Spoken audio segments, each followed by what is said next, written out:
역대상 26장 20절에서 32절입니다. 레위 사람 중에 아히야는 하나님의 전 곳간과 성물 곳간을 맡았으며 라단의 자손은 곧 라단에게 속한 게르손 자손 사람의 자손이니 게르손 사람 라단에게 속한 가문의 우두머리는 여히엘리라. 여히엘리의 아들들은 스담과 그의 아우 요엘이 여호와의 성전 곳간을 맡았고 이므람 자손과 이스라엘 자손과 헤브론 자손과 우시엘 자손 중에 모세의 아들 게르솜의 자손 스부엘은 곳간을 맡았고 그의 형제 곧 엘리에셀에게서 난 자는 그의 아들 르하베아와 그의 아들 여사야와 그의 아들 요람과 그의 아들 시그리와 그의 아들 슬로못이라. 이 슬로못과 그의 형제는 성물의 모든 곳간을 맡았으니 곧 다윗 가문과 가문의 우두머리와 천부장과 백부장과 군대의 모든 지휘관이 구별하여 드린 성물이라. 그들이 싸울 때 노력하여 얻은 물건 중에서 구별하여 드려 여호와의 성전을 계수한 일과 선견자 사무엘과 기스의 아들 사울과 넬의 아들 아브넬과 스루야의 아들 요압이 무엇이든지 구별하여 드린 성물은 다 스물롯과 그의 형제의 주의를 받았더라. 이스라엘 자손 중에 그나냐와 그의 아들들은 성전 밖에서 이스라엘의 일을 다스리는 관원과 재판관이 되었고 헤브론 자손 중에 하사베와 그의 동쪽 용사 1700명은 요단 서쪽에서 이스라엘을 주관하여 여호와의 모든 일과 왕을 섬기는 직임을 맡았으며 헤브론 자손 중에서는 여리야가 그의 족보와 종족대로 헤브론 자손의 우두머리가 되었더라. 다윗이 왕 위에 있은 지 40년에 길르앗 야셀에서 그들 중에 구하여 큰 용사를 얻었으니 그의 형제 2700명이 다 용사요 가문의 우두머리라. 다윗 왕이 그들로 루벤과 갓과 므낫세 반지파를 주관하여 하나님의 일과 왕의 일을 다스리게 하였더라. 아멘. 오늘 말씀 역대상 26장 20절부터 32절 말씀입니다.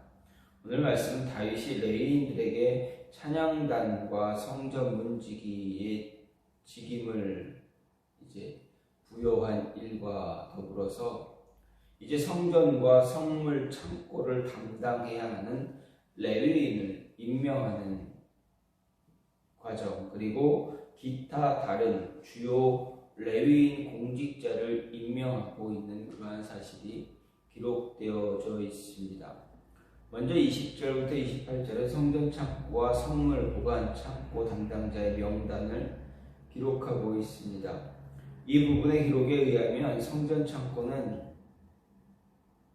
게르손 계열 라단 자손들과 그앗 계열 아므람 자손, 이스라엘 자손, 헤브론 자손, 우시엘 자손 중에 모세의 아들 게르손의 분파가 담당했습니다. 그리고 성물 창고는 모세의 아들 가운데 차자인 엘리에셀의 자손들이 담당합니다. 또 29절부터 32절에는 기타 주요 레위인 공직자의 임명에 대해 기록합니다. 이 부분의 기록에 의하면 그앗 계열 이스라엘 분파 중 그나냐의 자손들이 사법 행정을 맡았고 하사바 분파는 요단 서쪽 지방의 행정, 그리고 그앗 계열 헤브론 분파 여리야 가문은 요단 동편의 지방 행정을 담당하게 된 것을 볼 수가 있습니다. 이렇게 다윗은 성전, 곳간, 성물을 감당하는 사람들, 그리고 주요 지방의 행정관들, 주요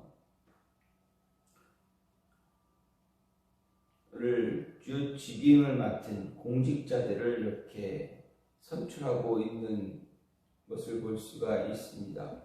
이런 과정을 보면서 다윗의 오늘 말씀을 생각해 볼 때 하나님의 전 곳간과 성물 곳간, 즉 곳간을 맡은 사람들, 그들의 행할 모습은 무엇인가에 대해서 이야기하고 있습니다. 먼저 20절, 22절, 24절 말씀을 보면 곡간, 26절에서도 그렇고 성물의 하나님의 전 곳간과 성물 곳간, 그리고 여호와의 성전 곳간을 맡겠다. 성물의 모든 곳간을 누구에게 맡겠다. 이러한 이야기가 기록이 되어져 있습니다. 여러분, 일반적으로 곡간을 생각하면 무엇입니까? 나라의 곡간, 우리 집안의 곡간, 한 집안의 곡간, 한 지역의 공동체의 곡간, 한 분파, 한 족속의 곡간, 한 나라의 곡간, 이렇게 이야기하면 그 곡간이라는 것은 모든 어떻게 보면 1년 농사를 지어서 1년 농사에 어떤 세금을 거둔 것을 이제 쟁여놓는 곳입니다. 창고입니다. 곡간 창고입니다. 많은 온 백성들에게 거둔 그 곡간, 그 세금을 거둬서 그것을 거둔 세금을 모아놓는 것, 그곳이 바로 곡간입니다. 이 곡간을 잘 다스려야 되고 감당하고 잘 책임져야 하는 사람을 선출한 것입니다. 특히 하나님의 성전의 곡간입니다. 그렇다면 이 성전의 곡간은 어떻게 형성이 되어 있습니까? 나라의 곡간, 어떤 공동체의 곡간은 어떻습니까? 세금으로 걷습니다. 세금을 걷어놓고 모아놓은 곳입니다. 먹을 것, 곡식, 아니면 물질, 폐물들, 금, 이런 것들을 싹 받아서 거두어서 이렇게 놓은 곳이 쌓아놓은 것이 그런 곡간입니다. 그렇다면 이런 곡간을 담당한 사람들에게 나타날 수 있는 모습은 무엇입니까? 유혹입니다. 내가 기록하고 내가 관리하기에 그 유혹이 따라올 수 있습니다. 부정한 유혹, 부정을 취할 수 있고, 아니면 취해진 것에서 내 마음대로 장부를 기록해서 빼돌릴 수도 있습니다. 유혹들이 많이 있습니다. 그렇게 하다 보면 어떻게 되면 유혹 조금 한번 해보면 유혹에 무너지게 되면 어떻게 됩니까? 욕심이 생깁니다. 탐욕이 생깁니다. 끝까지 내가 무언가를 내 마음대로 다 할 수 있고 내가 부정한 이득을 취해서 가져갈 수 있습니다. 나라의 국가는 이렇게 세금은 기록이 돼서 이렇게 기록할 수도 있고 그 기록을 바꿀 수도 있습니다. 근데 생각을 잘 적어해보면 나중에 조사를 해보면 이 조사한 것에서 뭔가 착오가 있을 수도 있습니다. 안 맞습니다. 세무조사, 국정조사 이런 거 하다 보면 어떻게 잘못된 맞지 않는 수치가 생기면 어떻게 됩니까? 그 비리는 드러납니다. 그런데 하나님의 성전, 하나님의 전의 곳간, 성물 곳간은 어떻습니까? 백성들이 하나님께 감사하며 제사해야 드리는 그런 헌물들입니다. 헌물을 드립니다. 쉽게 말하면 하나님의 교회에 헌금을 드리는 것입니다. 근데 이 헌금을 드릴 때 그 재정이 투명하지 않으면 어떻게 됩니까? 투명하지 않고 그냥 제대로 된 기록이 없고 그렇게 되면 어떻게 됩니까? 문제가 발생해도 어디서 잘못됐는지 찾아낼 수가 없습니다. 왜 그렇습니까? 기록이 없기 때문입니다. 쓴 기록, 받은 기록, 쓴 기록, 이 기록들이 없습니다. 제대로 영수증 처리를 하지 않으면 어떻게 됩니까? 영수증 처리하지 않으면 이것을 어디에 썼는지 모릅니다. 그냥 두리뭉실해서 얼마 썼다라고 해서 이렇게 해버리면 문제입니다. 그냥 그런가 보다 하다 보면 어떻게 됩니까? 교회 재정은 바닥이 납니다. 어떻게든 하나님의 전에 복과 성물이기 때문에 가장 청렴하고 가장 결백하게 잘 기록이 되어줘야 하는 것입니다. 세금은 조사해서 드러낼 수는 있겠지만 어떻게 합니까? 하나님의 헌물은 드러내서 조사할 수가 없는 분입니다. 따라서 이 헌물을 맡은 사람들, 그 사람들은 이것을 어떻게 감당하느냐, 그들이 정말 결백하고 깨끗하게 감당하지 않으면 어떻게 됩니까? 유혹에 넘어갈 수가 있습니다. 유혹에 빠지고, 그 유혹에 빠지면 어떻게 됩니까? 조금 더 욕심이 생깁니다. 그러다 보니 탐욕이 생기고 자기 마음대로 이제 금품에, 금전에, 헌금에, 헌물에 손을 대게 됩니다. 자기 마음대로 쓰게 됩니다. 따라서 청렴 결백함과 멀어지게 됩니다. 어떤 순간이 오더라도 헌물, 성물, 곧 물질을 관리하게 될 때 다가오는 유혹을 뿌리칠 수 있는 그러한 모습이 있어야 됩니다. 그러한 신앙, 그러한 믿음이 있어야 됩니다. 이 물질에 대해서, 헌물에 대해서, 돈에 대해서 자유할 수 있는 그러한 믿음의 사람이 되어줄 수 있는 것이 얼마나 큰 축복이고 은혜인지 모르면 자신이 마음대로, 자기 뜻대로, 자기가 원하는 대로 막 사용할 수밖에 없다라는 것입니다. 따라서 이 곡간을 맡은 사람들, 이들은 다윗이 맡긴 이 레위인들, 그들에게는 하나님의 은혜도 있고 하나님의 돌보심도 필요하고 그런 모습을 있어야 됩니다. 또한 어떻게 됩니까?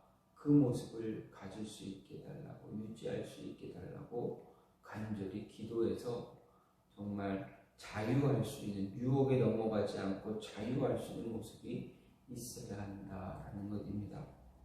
또한 이 성물을 드릴 때 오늘 말씀을 보면 구별해서 드린 성물이다 이야기합니다. 26절 말씀을 보면 이 슬로못과 그의 형제는 성물의 모든 것간을 맡았으니 곧 다윗 왕과 가문의 우두머리와 천부장과 백부장과 군대의 모든 주의관이 구별하여 드린 성물이라 이렇게 이야기합니다.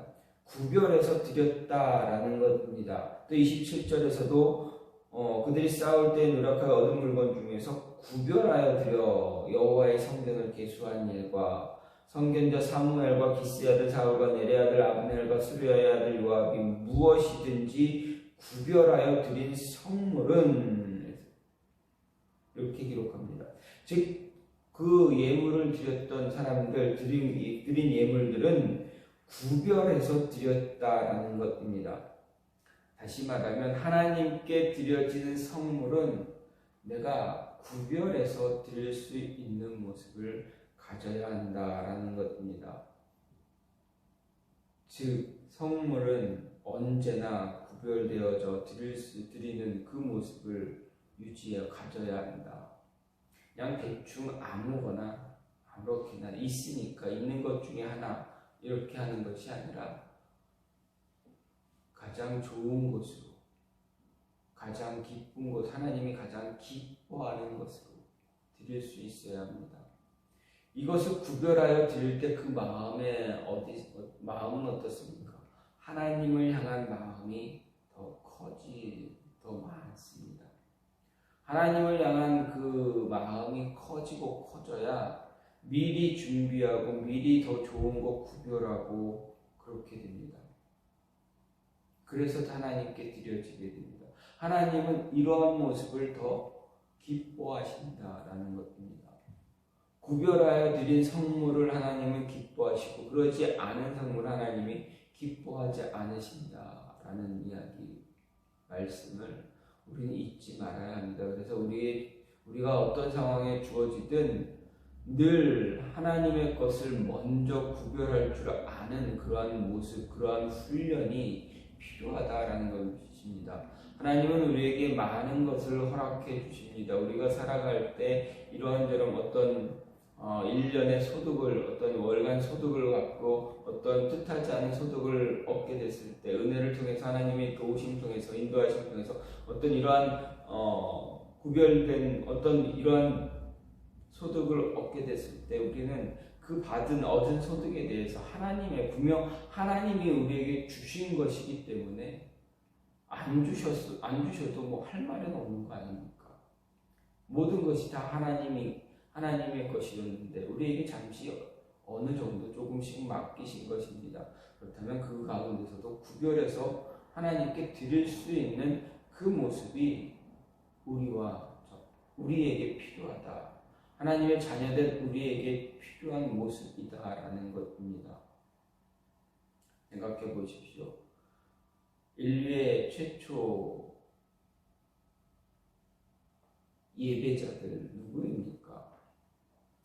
아담과 하와, 그의 자녀들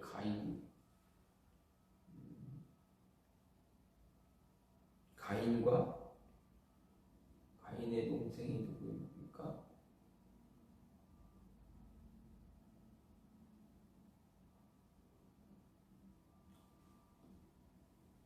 갑자기 가인의 동생이 이름이 생각이 갑자기 안 나는데, 가인의 동생이 누구입니까?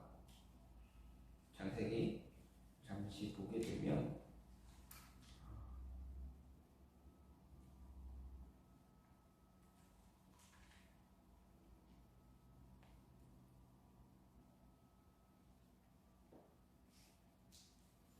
가인이 에덴 동산에서 쫓겨나서 낳은 아이들 가인의 동생 아벨, 이 둘이 하나님께 제사를 드렸습니다. 그런데 하나님이 아벨의 제사는 기뻐 받으셨는데 가인의 제사는 받지 않으셨습니다. 이유가 무엇입니까? 아벨의 제사는 아벨이 하나님께 구별하여 드린 예물로 제사를 드렸고, 가인은 있는 것 중에 하나를 드렸다라는 것입니다. 믿음으로 드리고 하나님이 기뻐하시는 것으로 구별해서 드리고, 그 모습입니다. 구별해서 드렸을 때 그 마음과 있는 것 중에 그냥 하나를 드리는 것은 이미 마음가짐에서 다르다라는 것입니다. 하나님은 그 중심을 먼저 보신다. 많고 적음을 보시는 것이 아니라, 좋은 것과 나쁜 것을 보는 것이 아니라, 물론 좋은 것을 드리면 더 좋겠지만 나쁜 것이 또 이미 하나님 그 마음, 드려지는 그 마음이 어떤가를 하나님은 더 먼저 보신다라는 것입니다. 사울왕이 하나님의 명령을 따라서 아말렉을 쳤습니다. 그 좋은 가축들, 사울이 이렇게 나중에 그것을 다 취하고 변명할 때 뭐라 합니까? 하나님, 당신의 하나님, 사무엘 선지자 당신의 하나님께 드릴 제물입니다. 그런데 그것을, 좋은 것을 이렇게 다 챙겼습니다. 구별했습니다. 그런데 어떻습니까? 그 마음에는 이미 하나님께 드리기 이전에 자신이 취하고자 하는 그러한 욕심이 들어가 있었습니다. 마음이 먼저 구별되고 드려지는 예물도 구별된 이 모습을 하나님은 원하신다. 구별하여 드릴 수 있는 자가 되도록 늘 항상 노력할 수 있는 우리의 모습이 필요한 것입니다. 마지막으로 오늘 말씀을 보게 되면 맡겨진 임무에 충성해야 한다라는 것입니다. 이 30절 말씀을 보면, 29절 말씀을 보면 이스라엘의 일과 이를 다스리는 관원과 재판관인 다윗이 선출했습니다. 30절 말씀을 보면 이스라엘을 주관해서 여호와의 모든 일과 왕을 섬기는 직임을 맡았다. 그리고 32절 모든 일 하나님의 모든 일과 왕의 일을 다스리게 했다. 이렇게 기록하고 있습니다. 즉 28절까지는 성전의 곳간에 대한 이야기, 곳간을 지키는 자, 그리고 이 성물을 드리는 모습, 마지막으로 이제 다른 주요 직책에 관한 이야기입니다. 근데 여기서 보게 되면 성전 곳간을 관리하는 자나 다른 주요 직책을 감당한 사람들에게 필요한 것은 무엇입니까? 앞에서도 말씀드렸듯이 청령, 경을, 결백함입니다. 특히 오늘 이 30절에서 이스라엘을 주관하여 여호와의 모든 일과 왕을 섬기는 직임을 맡았다라는 것은 하나님의 모든 일과 왕을 섬기는 직임은 성전을 위한 성전세와 왕을 위해 세금을 징수하는 일을 담당하는 관리를 이야기합니다. 이 직임이라는 말, 이 섬기는 직임, 바로 하나님의 일, 왕을 섬기는 일, 성전을 위한 성전세, 왕을 위한 내는 세금을 담당하는 관리입니다. 이 직임은 왕으로부터 치리하는 권세를 위임받아서 영향력을 행사하는 사람을 이야기합니다. 그렇다면 어떻게 보면 이 세금을 거두어 드리는 자의 모습은 그 사람이 가진 그 직분은 어떻게 보면 굉장히 큰 힘을 발휘할 수도 있습니다. 왜 그렇습니다? 왕으로부터 이제 임명받았기 때문에 권세가 있고 권세를 위임받았기 때문입니다. 영향력을 행사하기 때문입니다. 그런데 이런 지방 관리들이 백성들에게 대해 왕의 명령을 직접 집행하는 자이기 때문에 어떤 삶을 살아야 됩니까? 정직해야 됩니다. 충성심이 강한 사람들 강해야 합니다. 정직하지 못하면 어떻게 됩니까? 앞에서도 말씀드렸듯이 유혹에 빠져 들어가게 됩니다. 유혹에 빠지면 탐욕이 생깁니다. 모든 것이 다 망가져 버립니다. 나라의 기관도 다 무너뜨립니다. 나라를 더 잘 세우고 굳건하게 세우기 위해서 세금을 걷어들인 자에게 어떤 직임을 맡겼는데 그것이 제대로 돌아가지 않으면 나라는 무너질 수밖에 없습니다. 나라는 빚쟁이가 되어버립니다. 내 마음대로 내가 원하는 사람들에게만 주게 되면 어떻게 됩니까? 걷어들인 세금을 가지고 내가 도와주고 싶은 사람들만 도와준다면 이 나라는 어떻게 됩니까? 부정부패만 너무 왕성하게 되어지는, 도저히 나라라고 할 수 없는 그런 모습이 되어져 버립니다. 그렇기 때문에 이러한 일을 맡은 사람은 정직해야 되고 충성심이 강한 사람이 왕의 말씀, 왕의 이야기에, 왕이 주는 그 명령에 충성해야 됩니다. 하나님 말씀에 충성된 자 되어져야 합니다. 따라서 우리 각자 개인에게 주어진 직임 역시 각자 개인에게 주어진 직임 또는 사명, 이 모습을 바르고 정직하고 충성스럽게 감당해야 한다라는 것 잊지 말아야 됩니다. 그래야 우리 각자에게 주어지는 사명, 임무, 의무, 책임 등을 온전히 감당할 수가 있습니다. 이렇게 온전히 감당할 수 있는 자의 모습이 저나 여러분에게 모두에게 필요합니다. 주어진 것에 주어진 일에 소홀히 대하면 그 사람의 삶 자체가 망가질 수밖에 없습니다. 책임이 없어지게 되면, 의무감이 떨어지게 되면 모든 것이 무너지게 됩니다. 그 사람 누가 믿겠습니까? 자기 하나 관리 못하는, 자신에게 주어진 일 하나 제대로 관리하지 못하는 사람에게 누가 더 큰 일을 맡기겠습니까? 작은 일에 충성하는 자에게 하나님은 더 큰 것을 맡기신다고 분명하게 말씀하셨습니다. 그래서 맡겨진 일에 최선을 다하고 정직하고 충성스럽게 감당할 수 있는 모습이 저와 여러분에게, 우리 모두에게 필요하다라는 것입니다. 오늘 말씀을 보면 다윗 왕이 레위 사람들 중에서 성전 곳간을 다스릴 사람, 그리고 성전 곳간에 드려질 선물은 구별되어져야 한다라는 것, 그리고 일반 또 다른 주요 직책들을 맡은 자에 대해서 이야기합니다. 이 모든 모습들이 내 마음이 내가 나를 위해서 하는 것이 아니라 하나님을 위해서, 하나님 앞에서 맡겨진 일이기 때문에, 하나님 앞에서 해야 되는 모든 일들이기 때문에 더 충성스럽고 하나님이 기뻐하는 모습으로 감당해야 한다라는 것 우리에게 이야기합니다. 이 모습이